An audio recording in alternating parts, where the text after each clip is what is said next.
Welcome back to Mental Health Matters. My name is Andrew Ditzel, and this is episode 22. In today's episode, we have a great guest on, an Aliyah Petrone. She's going to be sharing her story, her experience battling cancer, overcoming that, and what she does now, and her experience with becoming a psychotherapist as well, which I'm very excited about. We'll be right back after this.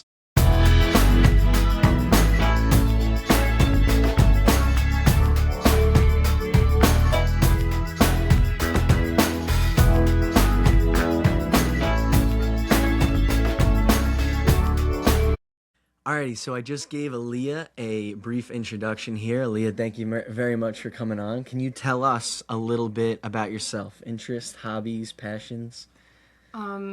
So I am born and raised in Massapequa, on Long Island, Some people say in. Yeah, wrong people. I grew up dancing. I've danced my whole entire life. I still dance today, so that's definitely one of my passions. I am also in school right now to get my doctorate in clinical psychology, which sounds really fun to say, but it isn't so fun to do. Right. Well, it's fun sometimes, but it's also really hard. Yep. And then I am also a cancer survivor, almost, I think, 8 years in remission from acute myeloid leukemia. Awesome. And that's what we're going to be talking about today. I followed a little bit of your story, and obviously I know you as well, and catching up and keeping up with your experience. And I did see 8 years, which is, does it feel like forever ago, or does it feel like yesterday? Or It's both. It's really weird. There's some days that I feel like a totally normal human, and there's some days where I feel like that's the biggest aspect about me. Right. It really goes up and back, but yeah, I look back on pictures and part of it feels like yesterday, and it also feels like a totally different human being. So Yeah, I guess both. A lot of transformation, a lot. I can only imagine the experience.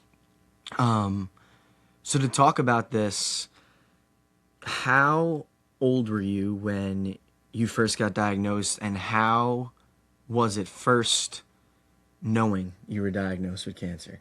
So I was 18. I was in my first semester away at college, the same college that you went Yes, to. Oneonta. Okay, Yeah. there we go. And it was amazing there. I absolutely loved it. I was having so much fun. But, everyone, I feel like when they first go to school is sick the whole time. Everybody's, coughing and sick, and everyone's exposed to each other. Everyone's living kind of probably disgusting. And, my roommates were always sick.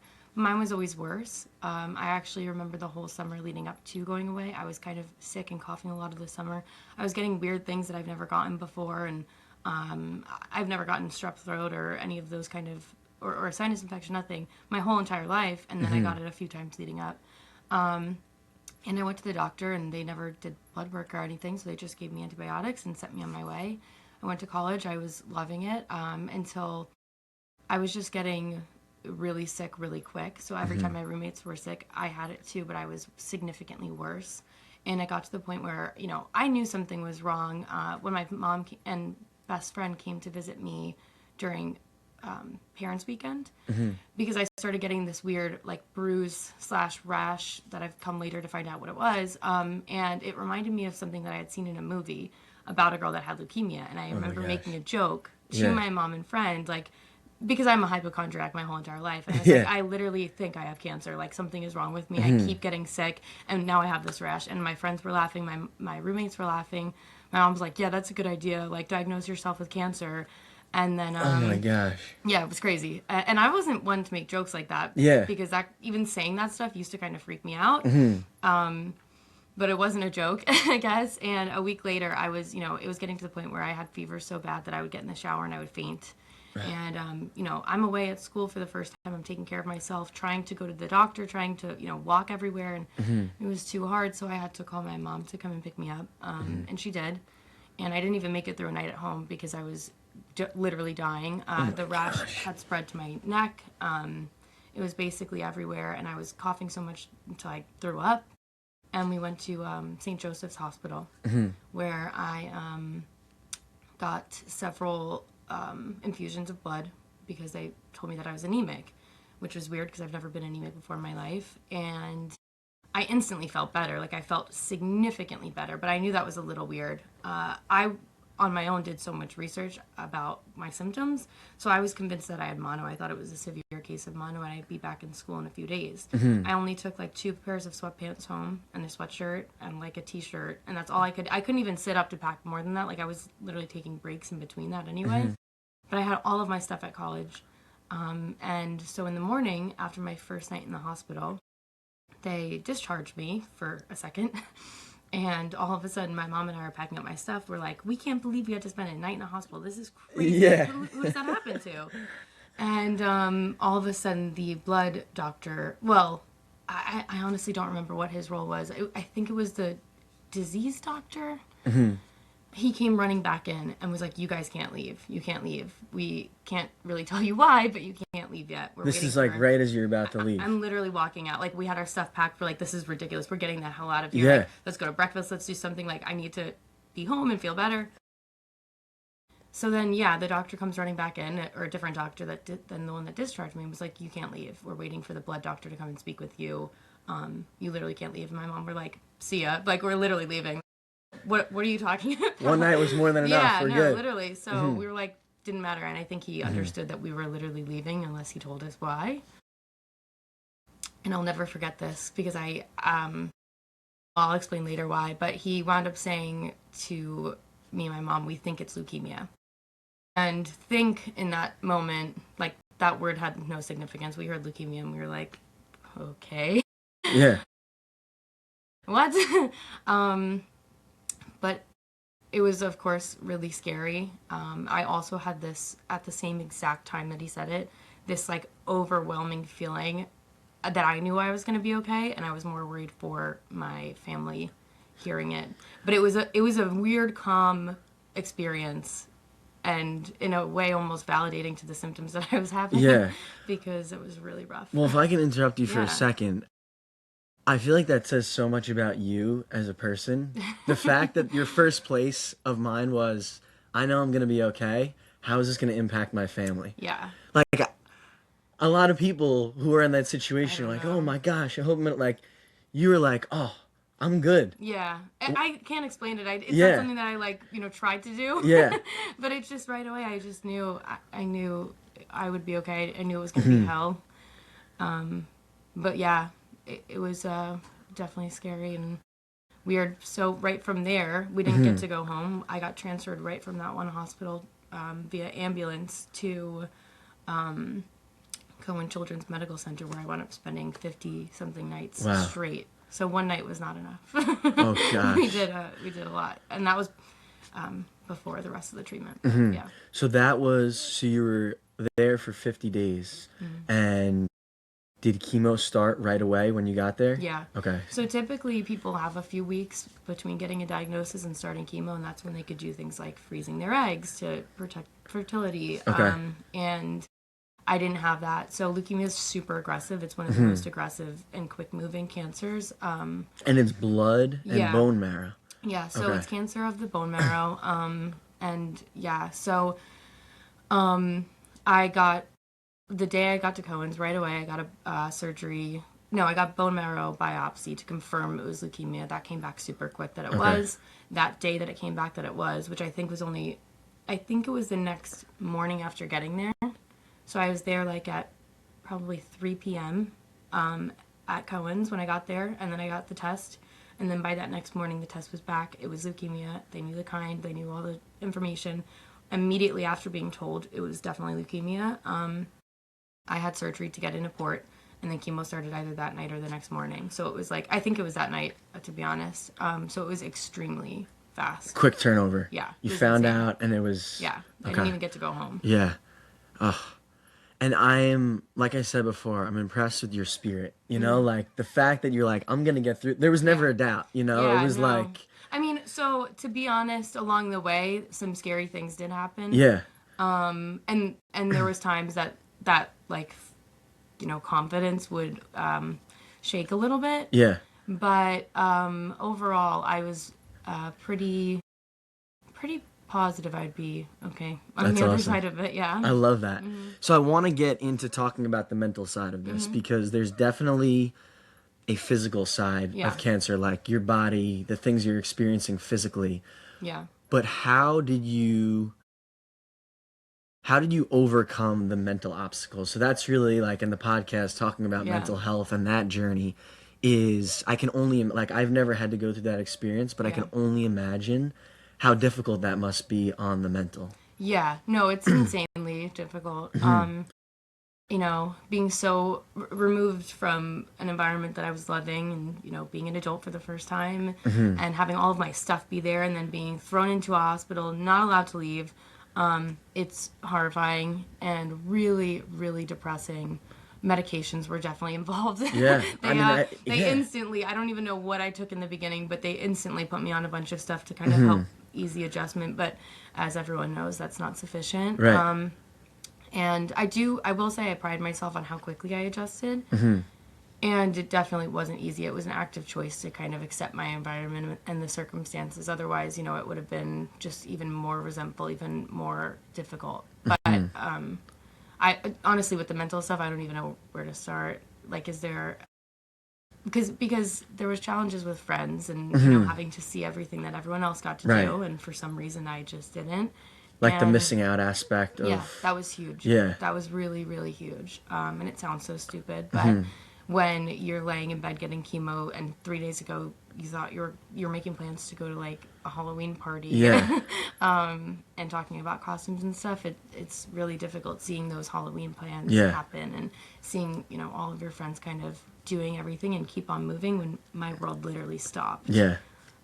That was, like, one of the hardest things. I can't even imagine that for myself. Like, I know when I even get, like, when I'm rested up and I can't do something, I'm, like, in a bad mood. You know what I mean? To, like, your whole world stopped. Like, I think that's a good way to put it, is, like, your whole world stopped. And everybody else is moving on. So I guess I could see that being a really difficult part with the mental. That was one of the biggest. And it, you know, it completely stopped, and I was being tortured. And I was being pumped with poison every day, and I felt like crap, and I didn't recognize myself, you know, the not just because of the hair loss, because that's, you know, something on its own, which the way I think we did that was extremely therapeutic, but the steroids and stuff, that the medications that they give you in addition to the chemo, they do a lot of, like, bloating, and just, like, you just don't look like yourself, and, like, my face was always puffy, and looking in the mirror and seeing pictures of me from, like, 2 weeks ago when I was partying or trying to party or whatever. It's just surreal. And then, you know, seeing my friends that still get to keep doing it when I was there. It sucked. So missing out was definitely a big part of it. I could see that being extremely difficult. Yeah. Something that I love that you said was you were good at accepting your environment. Because you're going into a new place. I don't know many people who like being in the hospital as a patient. Yeah. And not only in the hospital, but you're going through a very difficult time, a strenuous physical experience. And you're saying accepting your environment was very big for you to move forward with that. Yeah. I feel like that's the key in life, to be honest. Yeah, I mean, it's a great takeaway and a great mental thing for people to hear. Like, can you accept the circumstances you're in? Yeah, or will you choose to? Right. Really, it's a choice. And, you know, there's so much... And, of course, I was 18. I was so young. And there was a lot of resentment and stuff that I still held towards, you know, people and stuff that, you know, I wish I didn't feel, but I definitely did. And I was still able to, you know, look around me and kind of see what I had to work with and make the most of it. And we absolutely did. My friends and family were out of this world, and so was my hospital. The people at my hospital were, I swear, it's the best place in the entire world. I would never want to send anyone anywhere else. It was the best place to be for what I was going through. Cohen's. Yeah, Cohen Children's. That's a shout out right there to Cohen. They know how I feel about them. That's great. That was another thing I wanted to ask you about, is the community. And it seems like with cancer being such a terrible thing, it creates this, so it's such a negative experience that people go through, but because of it, it creates such a supportive community with the people around it. Yeah. So could you tell us a little bit about that and how supportive that was for you?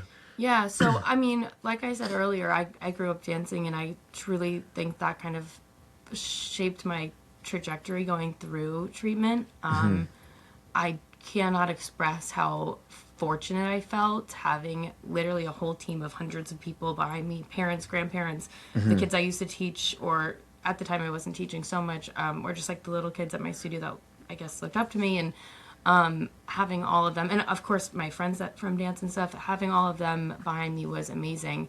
I was diagnosed actually right before the Leukemia Lymphoma Society walk, now known as Blood Cancer United. So the LLS walk was only like 2 or 3 weeks later, and my dance studio was like, we're going now, and Yeah. they got I couldn't go because I was in the hospital for like 50 days straight before getting to leave for a week, but they wanted to, so they got so many people, raised a crap load of money. Yeah. And my mom was really torn about whether to go or not because she hadn't left my side once. The Rock. Yeah, Yeah. oh my God, yeah. Shout out to Mom. Big time, Bonnie. Yeah. She's Yep. the best. She knows that too. But yeah, she was really torn about whether she should go or not. She wound up choosing to go. Okay. Of course, the day of this walk is like a day that I break out in this allergic reaction to medications. I have like these rashes all over me. It was horrible. I didn't want to see anyone.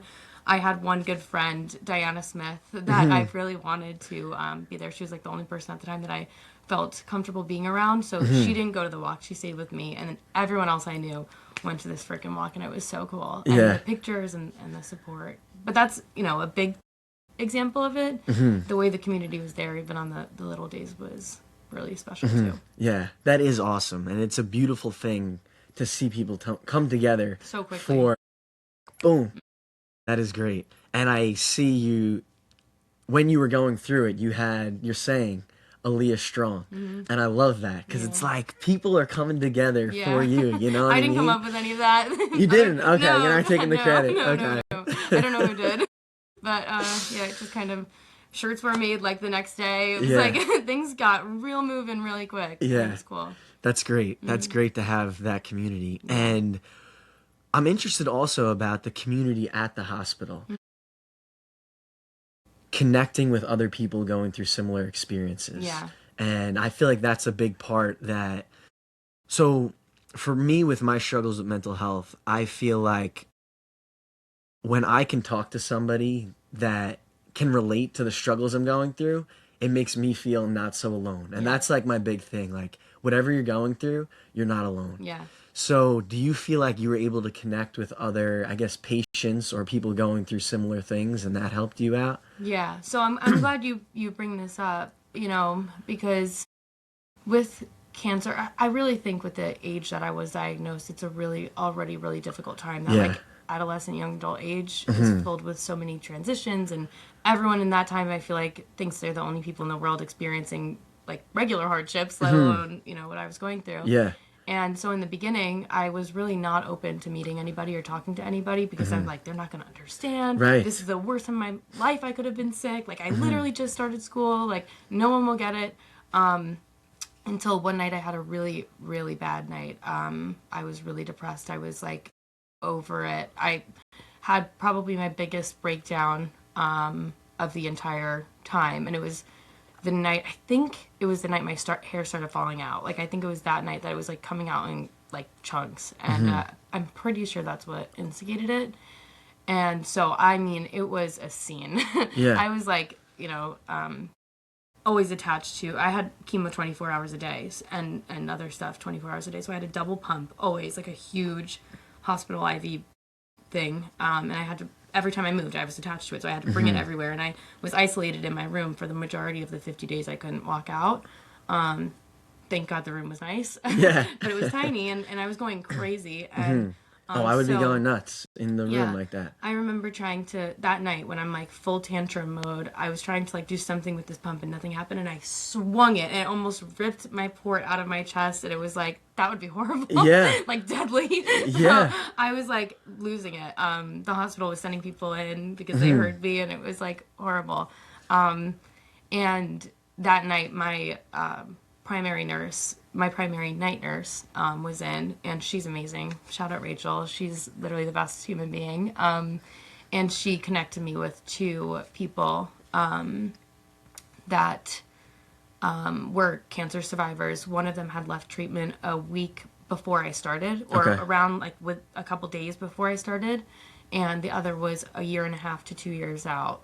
And they were both girls that were diagnosed around my age. And finding them changed the game. Yeah. Big time. That's so great to hear, because I think a big part of that, especially with mental struggles, is being vulnerable enough to be like, I need more support that I'm getting, or I need to rely on somebody else. You know, and I think sometimes the best support is talking to somebody else who's been through what you're going through. Yeah. And maybe they don't know exactly, but very similarly to what your experience is. So that's great. I'm glad that you had that support. Yeah. It was like showing that there could be kind of light at the end of the tunnel. Yeah. Which all changed when one of the That's a girls good point too, because you're seeing they've been through the treatment. Right, So it's right. like, all right, they did it. I can do this too. Yeah. And to an 18-year-old girl, I'm like, they look cute again. Like they're they're getting their stuff together. My friend Serena was fresh out of treatment though, and she was really recovering from her and my friend Sarah both had bone marrow transplants. I was lucky enough that I didn't need one. Okay, good. But they did, and so that recovery is really brutal, and it's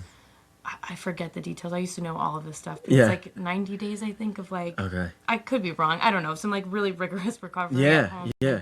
That's what Serena was doing at the time. So she wasn't quite, out there again yet. Right. But, yeah, it was still really cool to have. Yeah, you still having that support.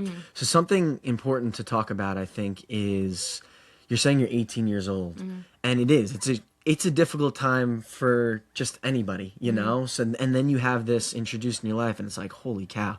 Do you feel like this experience matured you in a different way than it would have if you didn't go through this experience? Yeah, I mean, it's hard. So I feel like I was always somebody who was really in tune with heavy topics, if that makes sense. Like, I don't think I was a super naive 18-year-old, right. But I don't know, no 18-year-old thinks they're naive, I guess. But I didn't. That is I really a good didn't. point. I really didn't. I don't think I was. I could validate you on that. Yeah. I agree with that. Yes, but no, of course, there's like this huge transformation that happens with somebody when they're going through this, and that really separates you from other people your age, and that was really hard. So like coming out of it was almost just as difficult as going into it, because now I feel like a totally different person than any of my friends. I physically and mentally, mentally, I feel like I don't, emphasize that enough, fought for my life. And, I just felt completely different than everyone around me, because I had done so much work and really pushed through so much hardship so quickly. And so definitely a perspective shift.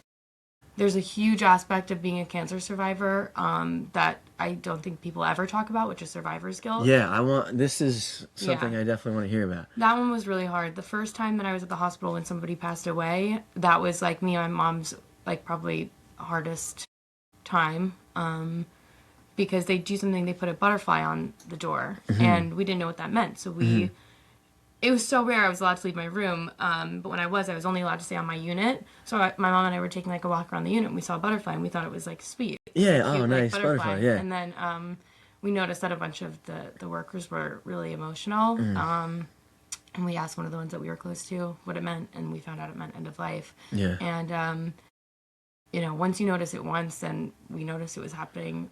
I don't want to say frequently, but we saw it happen a few times, and seeing the family members because the hospital doors were glass basically, and there was a curtain that we would close, but we would see out most of the day, and we would see parents like crying and siblings crying all the time, and that was really hard. So there's a big element of survivor's guilt.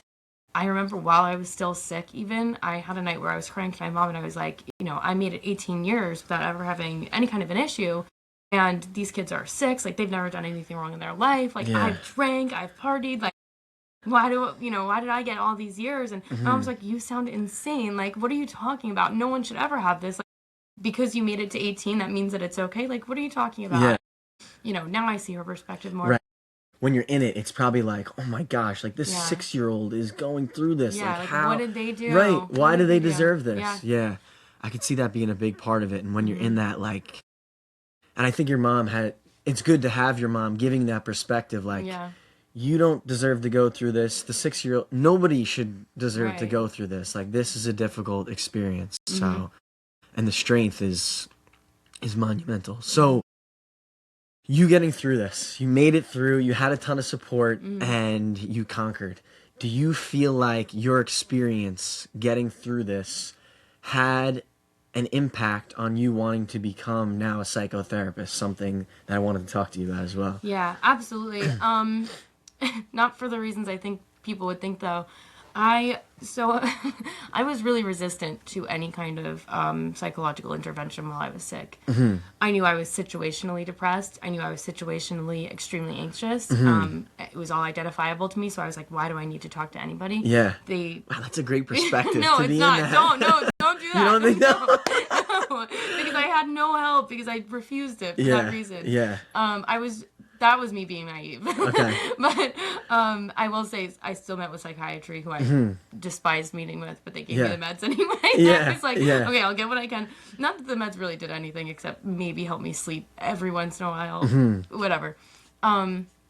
So I left, and my whole introduction to survivorship was really difficult, kind of for the reasons I was saying, and also the process of my hair growing back was miserable, and it was probably more depressing. I had more depressive nights out of the hospital when it was all over than I did in, and I felt cared for, safe. I understood what was going on around me. I felt, like it could be explained why I look different, and then afterwards, like, you expect to get out and be back to yourself, and you're not. Yeah.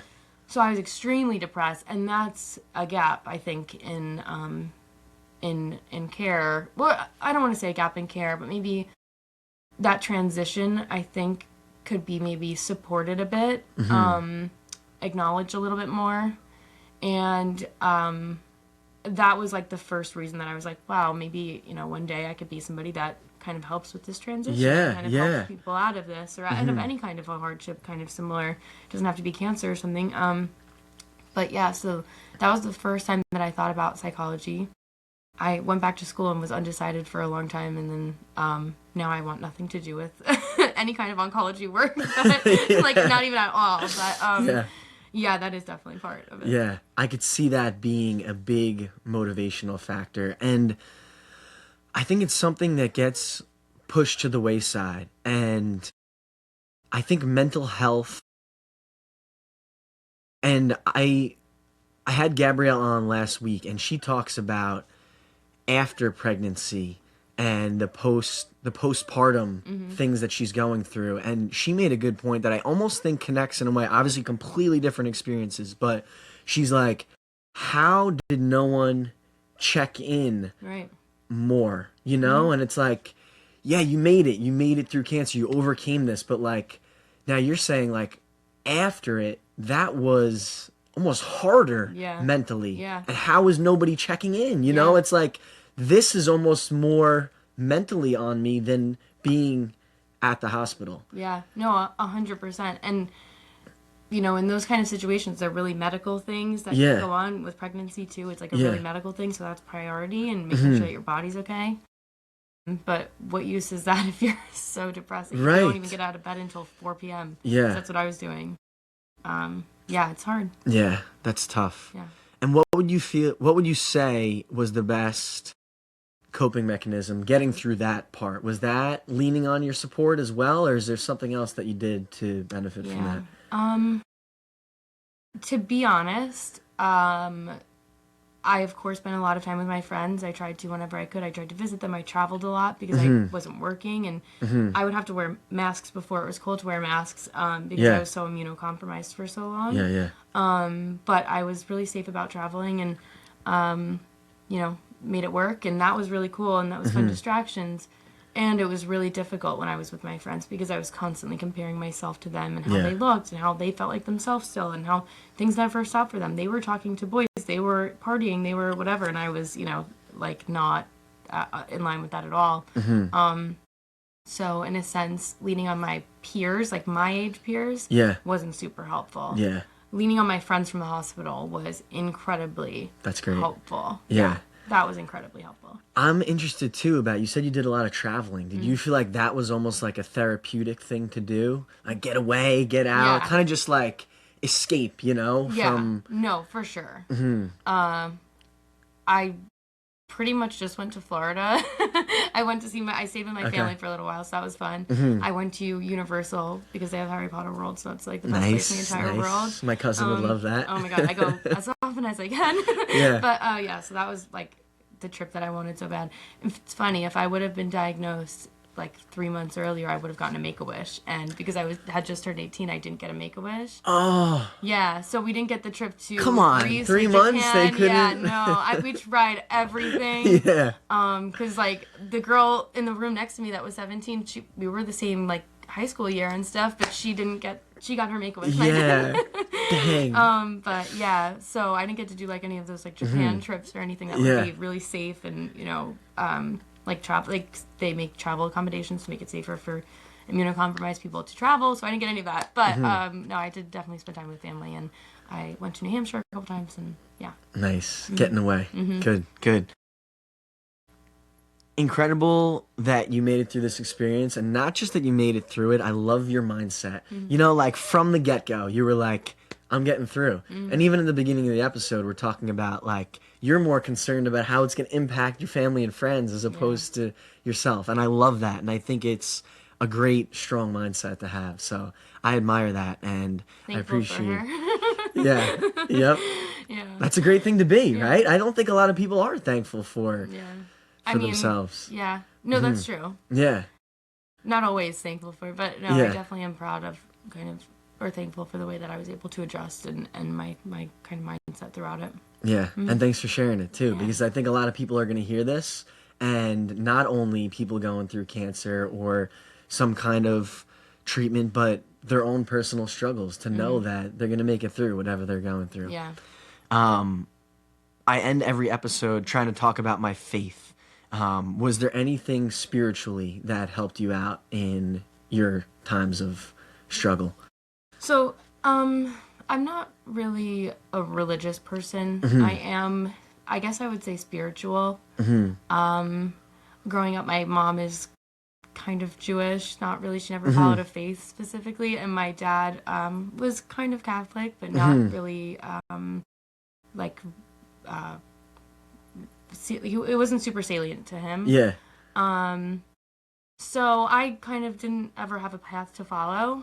I will say that a lot of people did spiritual kind of gestures for me. I'll never forget a family friend's mother was in Italy and got Italian holy water and Italian holy oil blessed by some high-standing priest, and they traveled it all the way to my hospital steps to get Wow, that's great. I love that. Yeah, and like things like that were really, really meaningful and felt really special in the moment.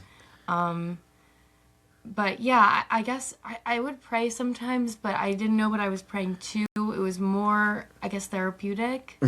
And yeah, I guess spiritual, but not any specific faith. Okay. Yeah, and I think that's huge, is just I feel like the spiritual side gives you like an emotional in touchness. Yes. Like just that experience of getting like the holy water or whatever it might have been for you. That's just one example. People have did so many.